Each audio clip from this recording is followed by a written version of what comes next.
Astagfirullahaladzim, astagfirullahaladzim, astagfirullahaladzim, Rasulullah Muhammad bin Abdullah sallallahu alaihi wasallam. Bismillahirrahmanirrahim. Ikhwan min muslimin wa sahabatul kiram wa tabi'in wa tabi'in tabi'in wa syukur salih. Bismillahirrahmanirrahim. Walidina wa limasyaikina wa limadina wa sallallahu Muhammadin wa lillahi muslimin wa muslimat. Khususnya lalu Imam Hasan al-Basri wa Imam Ibn Bakhladi wa ila Imam Hasan al-Ashari wa Abu Mansur al-Maturidi wa ila Imam Muhammad bin Idris al-Syafi'i wa ila Imam Muhammad bin Muhammad al-Ghazali Syekh Abdul Qadir Jilani wa Syekh Saman al-Madani wa ila Syekh Abdul Qadir wa Syekh Abdul Samad bi Mufti Jamal al-Bajari wa Syekh Kashfa al-Anwar wa Syekh Al-Bani wa Syekh Muhammad wa Syekh Muhammad Zain Abdul Ghani Syekh Najani Abdul Syekh Usul wa Ibrahim khusus muallif al-kitab Syekh Muhammad Hasan Muhammad Rasulullah wa Ibrahim wa Ibnu Syahrir Muhammad Ibrahim wa Ali min barakatihim wa asrarihim wa anwarihim wa ulumihim wa nafahatihim wa khususiyatihim wa karamatihim wa yahmina bi himayatihim fi dunya wal akhirah ala man sallallahu alaihi wa sallam nabi wa ali nabi surah al-Fatihah. A'udzu billahi minasyaitonir rajim. Bismillahirrahmanirrahim. Alhamdulillahirabbil alamin. Ar-Rahmanir Rahim. Maliki yaumiddin. Iyyaka na'budu wa iyyaka nasta'in. Shiratal mustaqim. Shiratal ladzina an'amta 'alaihim ghairil maghdubi 'alaihim waladdallin. Bismillahirrahmanirrahim. Alhamdulillahirabbil alamin wassalatu wassalamu ala asyrafil anbiya'i wal mursalin sayyidina wa maulana Muhammadin wa ala alihi wa sahbihi ajma'in. Subhanaka la ilma lana illa ma 'allamtana innaka antal alimul hakim. Wala haula wala quwwata illa billahil aliyyil 'azim. Wala haula wala quwwata illa billahil aliyyil 'azim. Wala haula wala quwwata illa billahil aliyyil 'azim. Rabbi shrah li sadri wa yassir li amri wahlul 'uqdatam min lisani yafqahu qawli warzuqni al-fahmal qawi wa saddid lisani wahdi qalbi bihaqqi sayyidina Muhammadin sallallahu alaihi wasallam.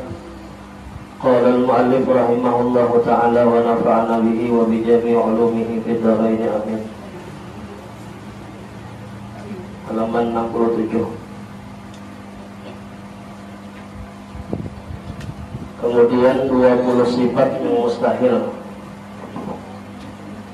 20 sifat yang mustahil bagi Allah. Bagi kaum muslimin wajib mengenal 20 sifat bagi Allah Subhanahu wa ta'ala agar imannya makbul atau diterima oleh Allah.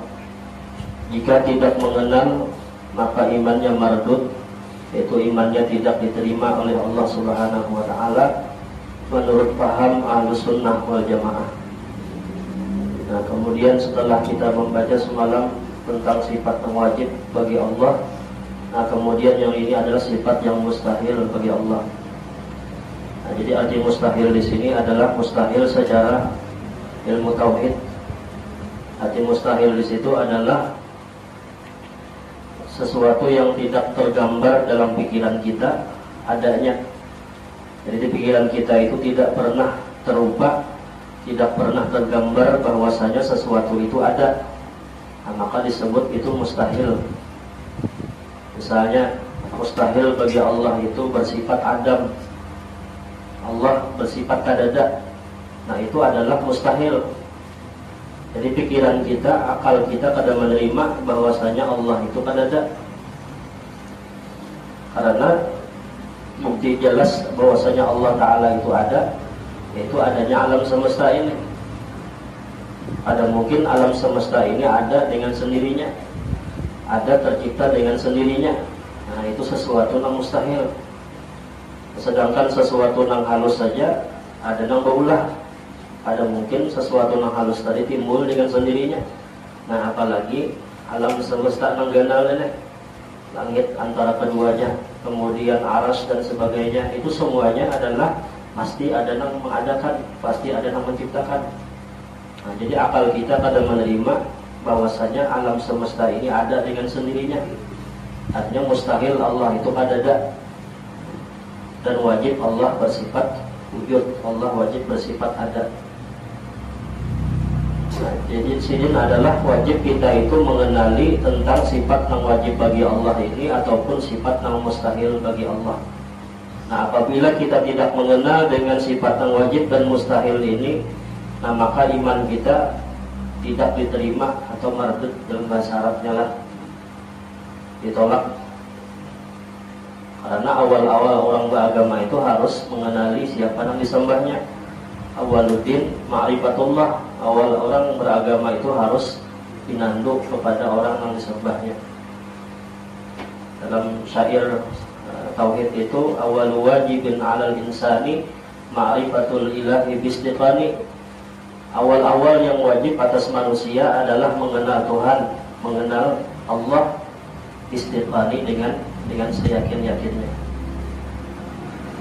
Nah ini menurut daripada paham Ahlus Sunnah wal Jamaah, bahwasanya apabila tidak mengenal kepada sifat yang wajib bagi Allah tadi dan sifat yang mustahil bagi Allah, maka imannya adalah imannya mardud, imannya ditolak. Demikian juga wajib mengenali sifat yang harus baginya, bagi Allah. Nah, sifat yang harus itu sifat yang ya, artinya harus ada bagi Allah. Bisa ada, bisa kada ada. Artinya bagi Allah Ta'ala itu kada wajib. Sesuatu yang mungkin terjadi dan sesuatu yang mungkin tidak terjadi, itu bagi Allah harus saja. Misalnya Allah memasukkan orang yang beriman ke dalam surga, itu harus saja bagi Allah. Atau Allah memasukkan orang yang maksiat ke dalam neraka, itu harus saja bagi Allah, ada wajib. Seandainya Allah itu wajib memasukkan orang beriman ke dalam surga, berarti Allah itu adalah karohah, dipaksa. Berarti Allah Ta'ala itu kada bersifat iradah, sedangkan Allah itu wajibnya berkehendak sidin. Fasalah sidin na ampun gawian, fasalah sidin na ampun menciptakan. Bicara Allah memasukkan orang beriman ke dalam neraka, terserah aku aja, kenapa? Aku junang baulah. Dan apabila memang dimasukkan Allah ke dalam surga, orang beriman berarti, nah maka itu semata-mata rahmat Tuhan saja, bukan sebab daripada ibadahnya tadi. Nah, apabila Allah memasukkan orang yang maksiat ke dalam neraka, itu sebab apa? Sebab keadilan Tuhan, bukan sebab maksiatnya tadi. Kenapa? Karena ibadah itu kadang menambah pangkat Allah, dan maksiat itu kadang mengurangi kekuasaan Allah. Nah, jadi kadang ada memberi manfaat, kadang memberi mudarat. Nah, semata-mata itu adalah kewajiban kita dan adalah sesuatu yang wajib disuruh dan sesuatu yang wajib ditinggalkan bagi kita. Artinya kembalinya kepada kita juga adalah maksiatnya kembali kepada kita, dan ibadahnya pun yang merasakannya pun kita juga. Nah ini juga wajib kita mengenali Allah itu bersifat harus. Arti harus di situ artinya sesuatu yang bisa ada pada pikiran kita dan bisa kada. Nah yang pertama adalah wujud. Wujud artinya ada Allah Subhanahu wa Ta'ala. Subutu wujudillah wa tahaqququhu bil yaqin. Artinya bagi orang yang beriman itu wajib mengisbatkan adanya Allah Subhanahu wa Ta'ala dan membenarkan adanya dengan yakin. Jadi wajib kita sebarataan orang yang beriman menetapkan bahwasanya Allah itu ada, dan kita meyakini semua itu dengan yakin. Arti yakin di sini dalam ilmu tauhid itu adalah harus jazam muwafaqat bidalil. Itu makna yakin darilah. Dan yakin itu adalah iman yang sempurna. Al-yakin, al-imanu kullu, janabilah. Yakin itu adalah keimanan yang murni. Jadi semakin imannya kuat, maka yakinnya pun semakin kuat. Sebaliknya apabila imannya lemah, maka keyakinannya pun lemah. Nah, jadi kita meyakini Allah itu harus dengan jazam. Jazam di situ artinya keyakinan yang tidak bisa digoyahkan, tidak bisa digoyangkan dengan sesuatu yang lain. Nah, itu makna jazam. Jadi jazam itu ada keraguan sama sekali. Nah, kalau muwafaqat bidalil itu artinya keyakinan tersebut harus sesuai dengan dalil. Ya, ada juga orang yang yakin lawan Tuhan, tapi keyakinannya itu bahapal bahasa kita lah. Menurut inya yakin kayak ini tentang Tuhan, padahal pada sesuai lawan dalil. Nah, itu lain kada diterima keimanannya lah. Nah, imannya tersebut ditolak. Nah, ditolak. Jadi kada seberataan yakin itu diterima, tapi keyakinan yang harus muwafaqat bidalil, harus sesuai dengan dengan dalil Al-Quran. Nah, kalau kita sekarang kan misalnya kada paham dengan Al-Quran, dengan paham dengan hadis, misalnya kada mendalami bujur. Tapi sekarang kita ada imam kepada imam dalam ilmu tauhid, Abul Hasan Al-Asy'ari, Abu Mansur Al-Maturidi, itu imam kita dalam ilmu tauhid.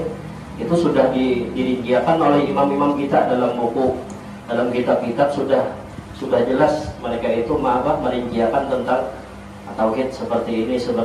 Jadi kita kada perlu lagi mendalami masalah Al-Quran, namun kita ada sanggup mendalami dalam situ adalah karena sudah dijelaskan oleh imam-imam kita. Nah, dalam fikih kita berimamnya kepada siapa? Imam Syafi'i. Namun kita hendak mendalami hadis, mendalami Al-Quran, misalnya hendak merinciakan, menyimpulkan tentang hukum ini, otak kita bisa kada sanggup. Ada kita ilmunya kada cukup. Tapi dengan adanya imam kita, Imam Syafi'i, nah sidin maulahakan sudah madhab kayak ini, tentang hukum wudu kayak ini, tentang hukum mandi wajib kayak ini. Nah jadi sudah tinggal masak, mengambil yang sudah jadi kita. Nah jadi harus sesuai keimanan itu dengan dalil. Nah di sini kita itu dalam bidang tauhid itu kada boleh kita itu betaklid. Jadi harus bisa dalil, harus bisa keyakinan yang kuat. Ada boleh kita umpat-umpatan. Misalnya ditakoni orang ikam, ya misalnya Tuhan ikam siapa? Allah. Dalilnya apa? Allah Ta'ala itu Tuhan misalnya. Kalau kita sahuti misalkan ujar si anu misalnya. Nah itu kada bawa ujar-ujar itu lah. Tapi kalau dalam ilmu fikih misalnya kita berimam kepada Syafi'i misalnya, boleh kita bertaklid lawan Imam Syafi'i. Tapi kalau kita misalnya meyakini Allah itu dengan mengikut kepada orang lain, berpingkut kepada orang keyakinan kita tadi, nah maka ditolak keyakinan kita. Itu namanya taklid. Nah, jadi Imam Sanusi itu mengatakan hukum bertaklid dalam tauhid itu adalah ditolak. Ada ulama mengatakan boleh bertaklid, tapi khusus bagi orang awam aja, orang yang memang kadang mendalami dalam bidang tauhid. Nah, bolehnya bertaklid. Tapi bagi orang yang alim, bagi orang yang belajar mendalami dalam tauhid, kada boleh bertaklid. Maka imannya ditolak. Nah itu pendapat yang kedua. Adalah pendapat yang ketiga, ada yang mengatakan sama kada diterima tauhidnya, imannya kada diterima, baik itu orang alim ataupun orang awam. Nah maka sama-sama kada diterima keimanannya apabila dalam tauhidnya bertaklid, mengumpati daripada keyakinan orang. Dan bahkan ada yang lebih keras lagi dari pendapat ulama, hukumnya haram. Mengikut kepada orang lain dalam tauhid itu adalah hukumnya haram. Jadi kita harus yakin dengan seyakin-yakinnya Allah itu Tuhan kita, Nabi Muhammad itu adalah Nabi kita atau Rasul kita. Pertama, jalan mengisbatkan adanya Allah, menetapkan adanya Allah itu jalannya menetapkan adanya Allah supaya membenarkan adanya dengan yakin. Nah disinilah menjelaskan lawan kita cara kita supaya bertambah keyakinan kita lawan Allah. Warawatibuha wahidun ba'dal maktubat hudurul qalbi ma'allah. Jadi cara mengerjakannya atau cara mengamalkannya adalah dikerjakan setelah sembahyang 5 waktu. Artinya kita luangkan dalam satu waktu itu khusus duduk satu mat inilah tafakur, mengingatkan adanya Allah, mengatakan dengan seyakin-yakinnya Allah itu adalah Tuhan kita. Jadi ada satu waktu yang kita luangkan, baik itu misalnya sembahyang kah misalnya, atau di waktu sahur kah misalnya, waktu yang nyaman kita duduk, memang ada gangguan apa-apa. Walaupun hanya sebentar, namun harus istiqamah terus-terusan. Dan mengajak hati kita ataupun bawalah hati kita untuk ingat kepada Allah. Nah, jadi dalam satu waktu itu di sini kita khusus hanya mengingatkan Allah aja di situ. Nah, ini salah satu jalannya, adalah salah satu jalan kita itu supaya menambah keyakinan kita kepada Allah. Firman Allah Subhanahu wa taala, "Fawailul lil qasiyati qulubuhum an dzikrillah ulaika fi dhalalin mubin." Artinya celaka bagi mereka yang keras hatinya, yaitu mereka yang keras hatinya ialah mereka yang tidak mau mengingat Allah. Mereka itu nantinya dalam kesesatan yang nyata. ujar Allah, celakalah orang yang memiliki hati yang keras.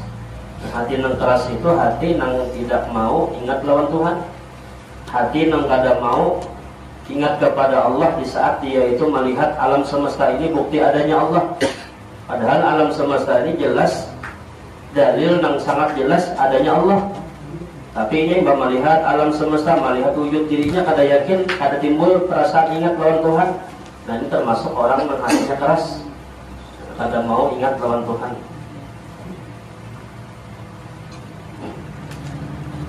Orang yang berusaha ataupun berikhtiar untuk ingat hatinya kepada Allah dengan zikir Allah di hatinya, maka hatinya akan lemah tabiatnya, rahmah tamah. Dia merasakan rahmatnya hidup, rahmatnya hidup ini. Nah, jadi di sini orang yang selalu berikhtiar, berusaha untuk ingat kepada Allah dengan berzikir dengan hati, nah maka akan melemahkan akan hati tersebut. Nah, apabila sudah hatinya lembut, nah maka akan nampak di anggota tubuhnya apa? Ramah tamah dengan orang lain. Kemudian kasih sayang kepada sesama orang lain. Nah, ini adalah daripada hasil daripada orang yang banyak ingat lawan Tuhan, yaitu melemahkan akan hati. Dan di Al-Quran itu Allah mengatakan ciri orang beriman itu apabila disebut nama Allah, hatinya gemetar, hatinya takutan. Innamal mu'minuna idza dzukirallah wajilat qulubuhum wa idza tuliyat 'alaihim ayatuhu zadatuhum imana.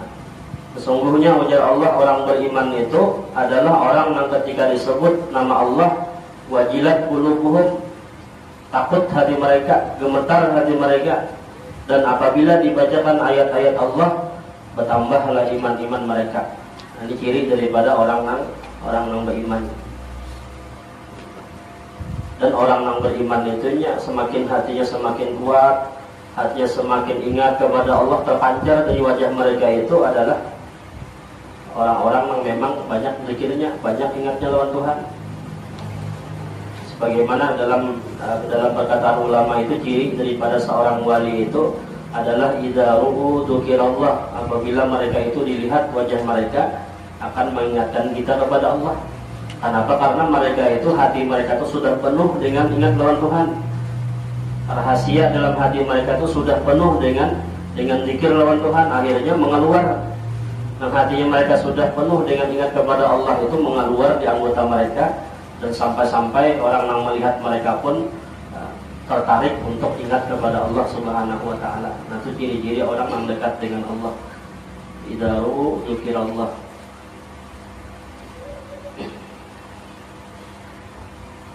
Kemudian yang kedua, orang yang mengingat dalam hatinya akan Allah, maka imannya akan sempurna, ma'rifatnya juga sempurna, pengenalannya. Jadi orang yang selalu mengingat Allah dalam hati itu, maka imannya akan semakin sempurna dan ma'rifatnya pun juga akan semakin sempurna. Nah, ini ciri-ciri daripada orang yang ma'rifat lawan Tuhan itu. Firman Allah Subhanahu wa ta'ala, "Wa ma kana Allahu liyudhi'a imanakum, innallaha bin-nasi la'ufur rahim."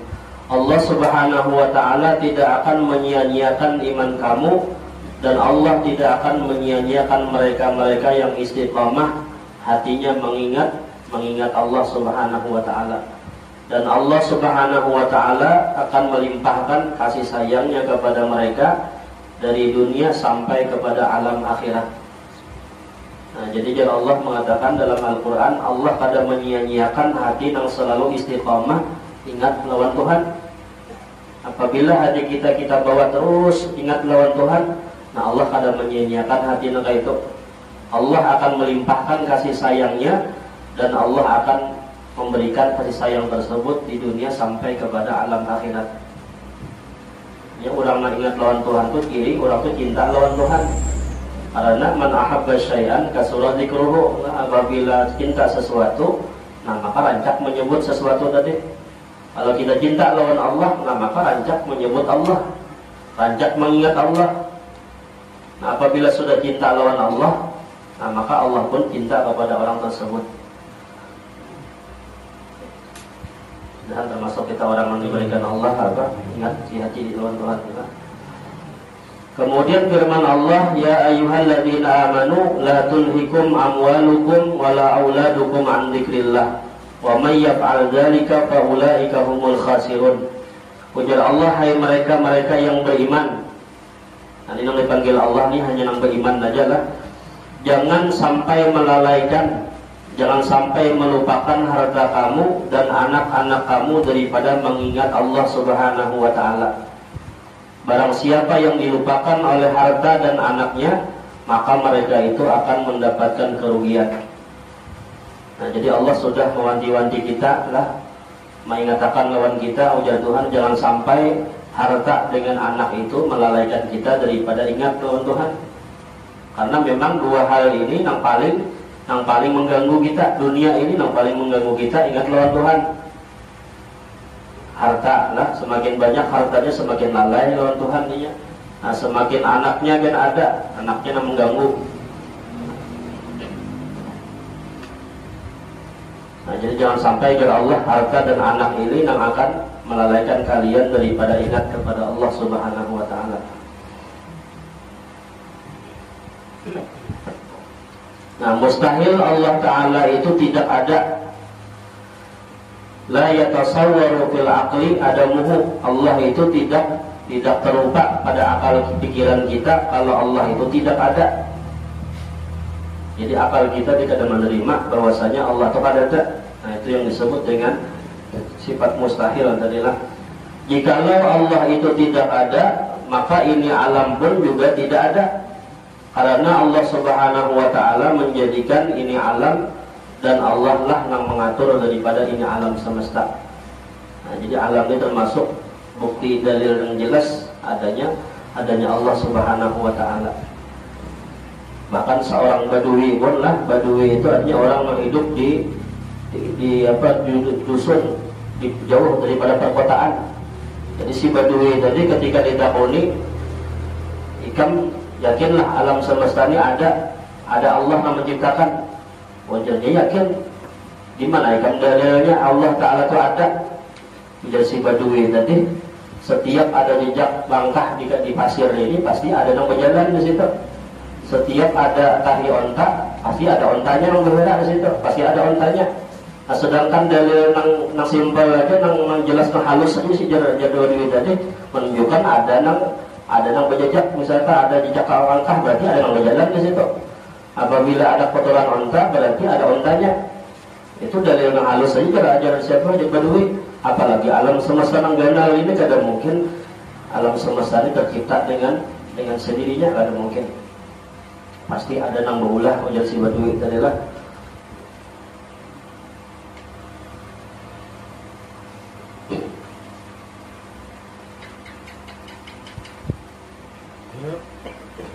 Nah, kemudian yang kedua adalah kidam. Kidam huwa nafyul iftitah lil wujud.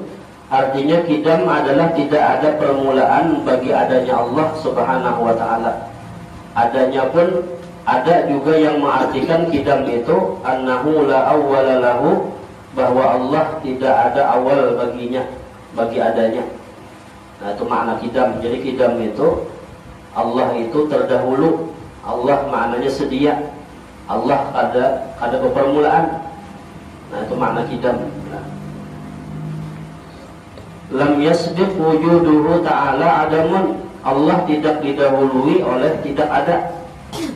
Artinya adanya Allah itu tidak didahului oleh kadada.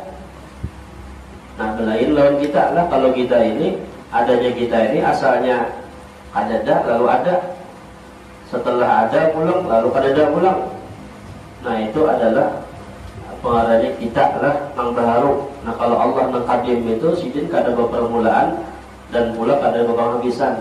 Ada awal, ada akhir. Jadi alam semesta ini adalah ada awal, ada akhir. Tapi nanti ada makhluk Allah Ta'ala itu yang ada awalnya, ada akhirnya. Seperti roh lah, roh itu ada awalnya, ada akhirnya. Kemudian surga itu, surga neraka itu ada awal tapi kada ada akhir. Kemudian juga tulang sulbi kita adalah sulbi kita itu termasuk makhluk yang diadakan oleh Allah, ada awal tapi kada ada akhirnya. Nah itu makhluk Allah, tapi ada kena nang makhluk Allah Ta'ala itu nang kada ada awal tapi ada akhir. Itu bari waktu mengaji lawan almarhum Guru Isun di Gampak, ada dikisahkan sidin lawan jamaah lah, beberapa orangnya dikisahkan sidin ada Allah itu kada ada awal kada ada akhir. Kalau kita manusia ini ada awal ada akhir. Ada pula makhluk Allah itu nang ada awal kada ada akhirnya. Nah, kayak aras jadilah, kemudian surga, neraka, kemudian roh, itu ada awal kada ada akhir. Tapi ada makhluk Allah itu nang kada ada awalnya tapi ada akhirnya. Kita punya jamaah napa guru nanti guru Isuni lah, Guru Isun kada memadahkan, kena aja memadahkan sekalinya pasidin kada memadahkan, meninggal sekali sawatan memadahkan. Tapi ada beberapa orang di antaranya alhamdulillah belum disampaikan sidin juga waktu itu lah. Anak sidin Guru Muhammad, Guru Ahmad, cuman kada ada izin suruh menyampaikan. Jadi Guru Sunni jangan dipadahkan ke orang, kena aja memadahkan, jadi sekalinya sidinnya meninggal berdulu. Nah, karena kada ada izin kada kau memadahkan lagi kan. Nah kemudian mustahil bagi Allah itu ada permulaan. Apabila ada permulaannya mesti ada yang menjadikan. Nah jadi Allah itu mustahil ada permulaan, karena apabila Allah ada permulaannya berarti ada yang menjadikan. Ada mungkin ada sorangannya, ada mungkin lah. Mustahil ada yang menjadikan bagi Allah, dan maha suci Allah itu daripada yang demikian itu. Firman Allah Subhanahu wa taala, "Wal awwal wal akhir", dialah Allah nang awal dan dialah nang akhir. Artinya Allah itu kada ada awalnya, kada permulaannya dan kada ada akhirnya. Dialah Allah yang awal, maksudnya dengan awal. Dia awal maksudnya mungkin itulah. Maksudnya dia yang awal, mungkin itu bukan dengan. Maksudnya dia yang awal dan tidak ada awalnya. Ya memang Allah itu adalah disebut Allah awal, tapi awal Allah itu kan ada permulaannya, maksudnya itu kan. Tidak ada permulaan bagi adanya Allah Subhanahu wa taala.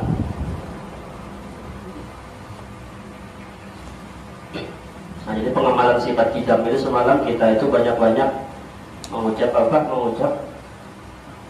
tasbih lah, mengucap subhanallah. Karena kita ini asalnya ada lalu diadakan Allah. Nah, lalu banyak-banyak kita mengucapkan subhanallah. Maha suci Allah mengadakan kita.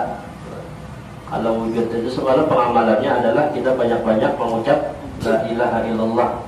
Tidak ada Tuhan kecuali adanya Allah Subhanahu wa taala. Jadi ini dibalik-balik sini aja, sebetulnya adalah sifat 20-nya deh. Nah, cuma ada tambahan-tambahan sedikit-sedikit saja. Nah, kemudian yang ketiga adalah baqa. Al-baqa annahu ta'ala la akhira lahu, artinya bahwasanya Allah Ta'ala tidak ada berakhir baginya. Nah, kemudian adanya Allah ini pula ada akhir, sebagaimana kidam tadi tidak ada awal, dan baqa ini tidak ada akhir. Allah Subhanahu wa ta'ala itu kekal. Firman Allah, wa yabqa wajhu rabbika dzul jalali wal ikram, artinya kekal zat diri Tuhanmu. Allah Subhanahu wa ta'ala dzul jalali wal ikram, Allah mempunyai kemuliaan dan Allah mempunyai kebesaran. Lau kana faniyan lakana hadisan, jikalau Allah itu fana atau bisa berakhir, maka berarti Tuhan itu baharu, sama dengan kita ada akhirnya.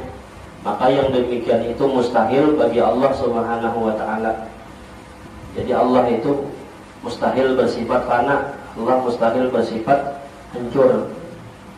Al-alam hadisun wa kullu hadisin fanaun lah. Alam itu adalah baharu, dan setiap yang baharu itu pasti bisa hancur. Nah, pengamalan sifat baqa ini semalam kita banyak-banyak membaca istighfar, banyak-banyak minta ampun lawan Tuhan. Kenapa? Karena Allah sanggup aja menghancurkan, menghilangkan apa yang kita miliki. Karena sesuatu yang kita miliki ini kada selawasan ada bisa hancur. tidak bisa hancur itu hanya apa? Hanya Allah yang bersifat baqa. Nah kemudian di situ tambahannya ada amalan ibadah isidin. Amalan adalah amalan pengamalan sifat apa sih? Sifat yang ketiga nih. Nah maka dianjurkanlah di sini membaca ya Allah, ya Rahman, ya Rahim, ya Hayyu, ya Qayyum, ya Dzal Jalali wal Ikram 100 kali. Nah barang siapa mengamalkannya setiap selesai sembahyang, insya Allah dia selalu dalam kasih sayang Allah Subhanahu wa Ta'ala, dan akan melimpah kebesarannya dan kemuliaannya kepada dirinya, dan insya Allah dia mati dalam keadaan iman dan Islam. Ini amalan dari guru kita, Guru Muhammad Hasil. Dan ulun lihat di kitab apa tuh? Kitab sebutingnya adalah di kitab Sarantang ini kitab apa sih? Ayo kitab Sarantang Saruntung tuh ada sini amalan ini ulun lihat dari guru sekumpul amalannya. Jadi amalan ini ya Allah, ya Rahman, ya Rahim, ya Hayyu, ya Qayyum, ya Dzal Jalali wal Ikram ini dibaca 100 kali ibadah sembahyang. Nah, mengamalkan ini khasiatnya ataupun faedahnya, nah maka insya Allah dia akan selalu mendapatkan kasih sayang Allah dan akan mendapatkan limpahan kebesaran dan kemuliaan daripada Allah, dan insya Allah matinya dalam keadaan mati husnul khatimah. Di kalimatnya ini, kalimat yang kita dengar aja sudahlah, ya Allah, ya Rahman, ya Rahim, ya Hayyu, ya Qayyum, ya Dzal Jalali wal Ikram, ya Allah, ya Rahman, ya Rahim, ya Hayyu, ya Qayyum, ya Dzal Jalali wal Ikram dibaca 100 kali. Nah ini semuanya adalah Ismul Azam. Beradaanlah ya Allah itu Ismul Azam, ya Rahman, ya Rahim, ya Hayyu, ya Qayyum, ya Dzal Jalali wal Ikram itu semuanya Ismul Azam. Nama yang apabila kita sebut nama-nama itu maka dikabulkan doa kita. Nah Allah itu adalah lafzul jalalah, a'raful ma'arif, isim yang paling ma'rifat adalah Allah. Dan semua lapas dalam Allah, huruf-huruf dalam Allah itu bermakna berkaan. Apabila kita buang satu huruf masih ada maknanya ke Allah juga masih maknanya. Allah kita hilangkan alifnya masih tinggal lillah, lillah itu bagi Allah artinya masih kepada Allah juga kembalinya. Kita hilangkan umpama alif lam kedua misalnya alif lawan ha masih ada artinya juga itu artinya Allah juga artinya. Kemudian kita hilangkan umpama lam ha-nya tertinggal alif sebuting, alif itu isyaratnya kepada Allah ahad, Allah satu juga. Kemudian pula kita hilangkan lam pertama alif lam ha ilahun, ilahun itu artinya Tuhan, ya Allah juga artinya. Nah, jadi sebergaan walaupun kita hilangkan huruf per hurufnya itulah, nah, tetap itu maknanya tunjuknya kepada Allah Subhanahu wa Ta'ala. Nah, itu Allah itu adalah Ismul Azam. Kemudian Rahman, Rahman itu artinya Allah yang penyayang, penyayang kepada orang mukmin, kepada orang kafir, penyayang di dunia. Jadi kasih sayangnya Rahman itu adalah di dunia, diberikan kepada orang beriman, kepada orang kafir. Nah, itu adalah sifat Allah yang bernama Rahman. Nah kalau Rahim itu artinya kasih sayang Allah khusus kepada orang beriman di akhirat, di surga. Nah itu adalah sifat Allah yang bernama Ar-Rahim. Nah Rahim, ya Hayyu, ya Qayyum, ya Dzal Jalali wal Ikram. Nah itu semuanya adalah nama-nama Allah yang termasuk dalam Ismul Azam. Nah itu dibaca 100 kali, imbah sembahyang 100 kali. Yang menak diamalkan sekali kebarang ya kalau asal amalkan tak. Dikatakan bahwasanya ilmu itu apabila kita dapat, apabila kita kadang kita amalkan ini teriak-teriak sampai 3 hari dikatakan berteriaknya itu memanggil kita supaya diamalkan. Rohnya lisanul halnya ilmu tadi memanggil kita, ya fulan, engkau telah mendapatkan aku, amalkan aku. Apabila sudah 3 hari kadang kita amalkan, ujar kitab itu ini berjauh pada kita, menghilang daripada kita. Dan kadang-kadang ingatan lagi nampaknya semalam ya jadi bari guru, kita kadang kita amalkan. Apabila kita amalkan walaupun sekali, insya Allah aja di saat kita butuhkan kita timbul serangan aja. Itu ilmu lah. Kemudian yang kedua atau amalan yang kedua di sini baca ya Allah, ya Rahman, ya Rahim. Nah dibaca 300 kali.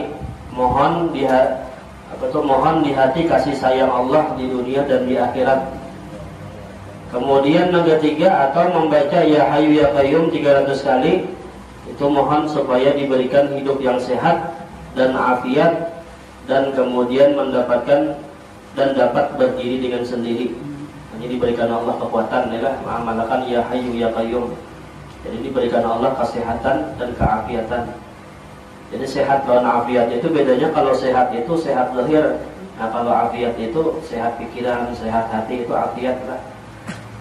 Kemudian yang keempat, atau baca ya dzal jalali wal ikram. Nah dibaca 300 kali, mohon kepada Allah agar limpah kebesarannya dan kemuliaannya. Nah, ini amalan supaya diberikan Allah kemuliaan lah, kebesaran. Nah, ini mengamalkan ya dzal jalali wal ikram dibaca 300 kali. Nah, ini amalannya. Jadi terserah aja anak memilih yang mana. Tapi mungkin kita amalkan ke empat-empatnya, misalkan walaupun sekali. Nah, itu kita ditulis sebagai orang yang mengamalkan dengan ilmu. Bagi orang yang bekerja atau orang yang berdagang atau bagi orang yang sakit-sakitan, insya Allah akan diijabah oleh Allah. Nah, dikabulkan oleh Allah. Boleh diucapkan dengan lidah, ataupun boleh juga dijadikan zikir yang tersebut di batin atau di hati. Nah, jadi boleh amalan ini dibaca di mulut kita, ataupun cuma diamalkan, diucapkan di hati aja sebagai zikir sir adalah. Misalnya kita ucapkan di mulut kan jadi zikir lidah. Apabila kita ucapkan di hati aja, misalkan ya Allah, ya Rahman, ya Rahim, atau ya Hayy ya Qayyum, ya Dzal Jalali wal Ikram, itu bisa juga. Jadi yang mana kita rasa kalau mengamalkan, baik itu diucapkan di lidah dengan menjadi zikir lisan darilah, atau dijadikan sebagai zikir sir.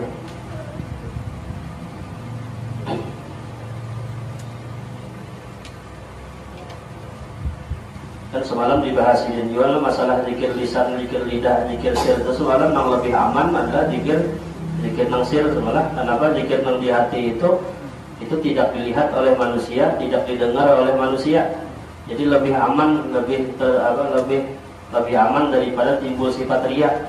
Tapi kalau kita berzikir dengan zikir lidah, apalagi misalnya banyarin ada manusia, misalnya nanti timbul sifat riya, timbul sifat sum'ah, macam-macam. Tapi yang lebih bagus lagi di sini semalam adalah digabungkan dua-duanya.